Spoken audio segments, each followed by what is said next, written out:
কিছু মনে করবেন না, অপারেশন সিন্দুর এই নামটার সঙ্গে ভারতীয়ত্ব নেই, আছে হিন্দুত্ব। তো হিন্দুত্বকে সামনে এনে কখনো গোটা ভারতবাসীকে নিশ্চিত আশ্রয় দেওয়া যায় না। আমাদের কবি বলেছিলেন, নিজে যারে বড় বলে বড় সে নয়, লোকে যারে বড় বলে বড় সেই হয়।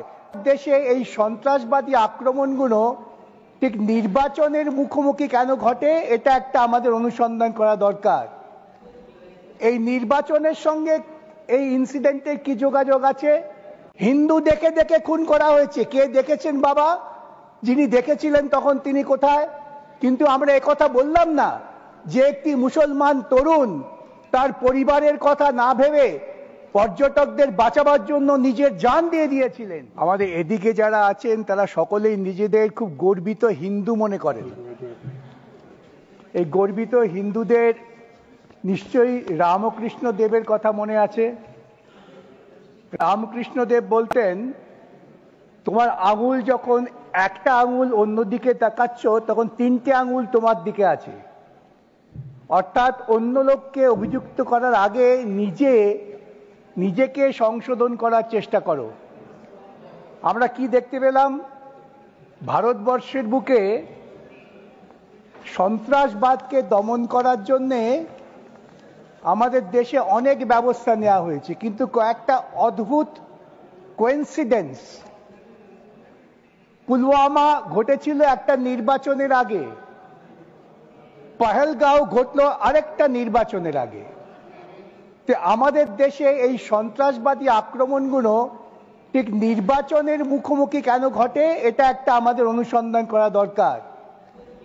এই নির্বাচনের সঙ্গে এই ইনসিডেন্টের কি যোগাযোগ আছে?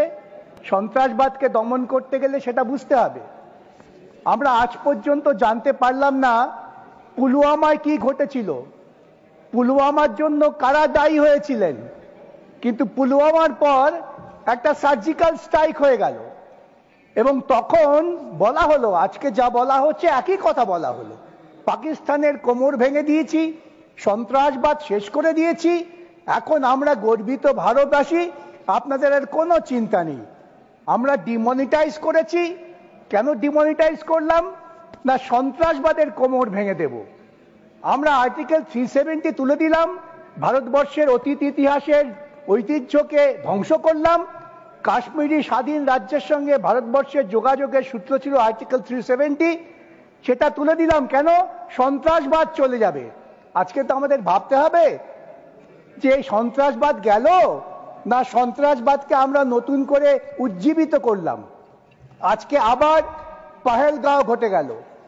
পহেলগাঁও ঘটলো ঠিক একটা নির্বাচনের মুখোমুখি, যখন বিজেপি বিহারে খুব বিব্রত, তখন ঘটিয়ে দেয়া হলো এই আবেগটাকে আবার নির্বাচনে কাজে লাগাবার জন্যে। চেয়ারম্যান সাহেব, প্রথম যখন অল পার্টি মিটিং হয়, সেই পার্টি মিটিংয়ে সিপিআইএম এর পক্ষ থেকে আমি ছিলাম। আমরা পরিষ্কার বলেছিলাম কেন্দ্রীয় সরকার সন্ত্রাসবাদকে, সন্ত্রাসী ইন্ডিভিজুয়ালকে না, সন্ত্রাসবাদকে দমন করার জন্য যে ব্যবস্থা নেবে সমর্থন করব, কিন্তু ওই যুদ্ধবাজ হলে চলবে না। ওই জিঙ্গোইজম ভারতবর্ষের কৃষ্টির সঙ্গে খাপ খায় না। ভারতবর্ষ পৃথিবীর বুকে পরিচিত একটি শান্তিপূর্ণ দেশ, ননারায়ণ মুভমেন্টের নেতা, তাই সবাই ভারতবর্ষকে সম্মান করে। তা আর্টিকেল 370 হওয়ার পরেও কিন্তু সন্ত্রাসবাদ দমন হয়নি। আর সঙ্গে সঙ্গে কি হলো?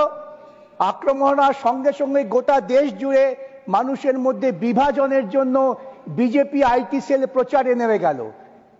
হিন্দু দেখে দেখে খুন করা হয়েছে। কে দেখেছেন বাবা?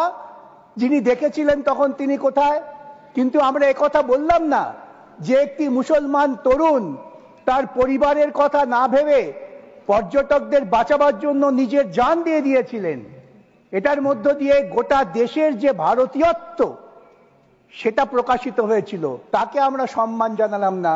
আমরা দেশের ভেতরে বিভাজন তৈরি করলাম। দেশের ভিতরে বিভাজন তৈরি করে কি সন্ত্রাসবাদকে আটকানো যায়? যায় না। তাই ভারতবর্ষের মানুষ তখন দেখলেন যে এটাকে একটা হিন্দুত্ববাদী প্রচারের ঢঙ্গে নেওয়া হচ্ছে। কিছু মনে করবেন না, অপারেশন সিন্দুর এই নামটার সঙ্গে ভারতীয়ত্ব নেই, আছে হিন্দুত্ব। তো হিন্দুত্বকে সামনে এনে কখনো গোটা ভারতবাসীকে নিশ্চিত আশ্রয় দেওয়া যায় না, যতই আমরা বড় বড় কথা বলি না কেন। আমরা দেখলাম আক্রমণের পর তারা বললেন অপারেশন সিন্দুর আমরা সব শেষ করে দিয়েছি। গোটা পৃথিবী আমাদের সঙ্গে আছে, গোটা পৃথিবী যদি তোমার সঙ্গে থেকে থাকবে।